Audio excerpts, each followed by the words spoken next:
बहुत साल पहले, जब भारतवर्ष के उत्तर में मुगलों का बादशाह सर उठाए खड़ा था और दक्षिण की भूमि लाचार सी लग रही थी, तब एक नाम गूंजा, शाहजी। न कोई सिंहासन, न कोई बड़ा राज्य, लेकिन ऐसा दिमाग, ऐसी वीरता जो सम्राटों को झुका सके। कभी कभी इतिहास में कुछ लोग ऐसे पैदा होते हैं जिन्हें ना कोई ताज चाहिए, ना महल, ना जयकारा, बस एक सपना चाहिए, आजादी का। 1994 में वैरुल की धरती पर जब शाहजी जन्मे तो किसी ने नहीं सोचा था कि ये बालक एक दिन स्वराज का बीज बोएगा। उसके पिता मालोजी भोसले बीजापुर के एक सेनापति थे, पर शाहजी की आंखों में कुछ और था। जब दूसरे बच्चे तलवार से खेलते, वो चुपचाप पेड़ों के ऊपर उड़ते पक्षियों को देखता। एक दिन पिता ने पूछा, क्या देख रहे हो बेटा? शाहजी बोला, आजादी जो पंख फैलाए उड़ रही है। युवावस्था में ही शाहजी ने देखा कि दक्कन 3 हिस्सों में बंटा था, निजाम शाही, बीजापुर और आदिल शाही। हर कोई सत्ता के लिए लड़ रहा था। मुगल उत्तर से नीचे उतर रहे थे और इन सब के बीच एक नौजवान चुपचाप खेल बना रहा था।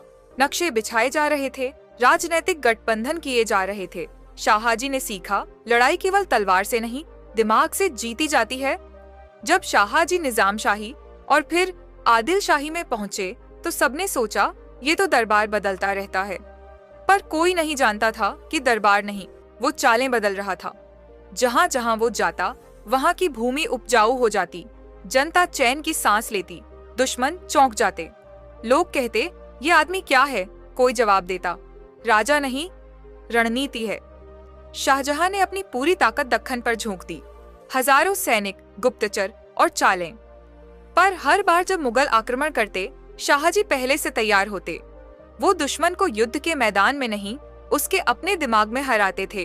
कभी जंगलों में छिपकर वार, कभी दुश्मन की सेना को अपने ही गढ़ में उलझा देना। मुगल घबराने लगे, ये लड़ता कम है, हराता ज्यादा है। बीजापुर ने शाहजी को बेंगलुरु की जागीर दी।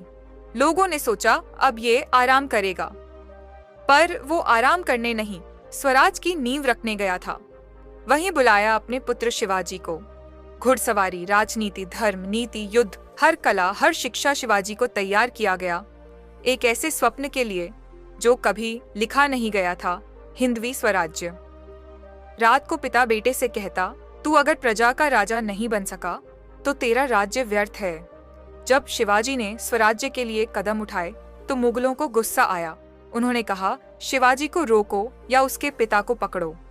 शाहजी ने कुछ नहीं कहा, खुद आगे बढ़कर बीजापुर में समर्पण कर दिया। लोग बोले, कैसे पिता हो तुम? शाहजी मुस्कुराए, जो पिता अपने बेटे के सपनों को बचाने के लिए अपनी स्वतंत्रता दे दे, वही सच्चा पिता है। बेंगलुरु के बागों में बैठे शाहजी अब वृद्ध हो चुके थे, पर चेहरे पर वही तेज, वही गहराई थी।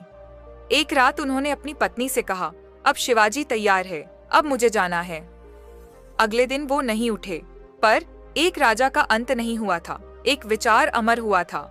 जब शिवाजी छत्रपति बने, जयकार गूंजी, पर शिवाजी ने आंखें बंद की और कहा, ये सिंहासन नहीं मेरा, ये मेरे पिता के सपनों की ऊंचाई है। मैं केवल उस दीवार की एक ईंट हूँ जिसकी नींव शाहजी ने रखी थी। शाहजी ना इतिहास की किताबों में अधिक मिलते हैं, न जयकारों में, क्योंकि वो ताज पहनने वाले राजा नहीं थे, ताज गढ़ने वाले शिल्पी थे।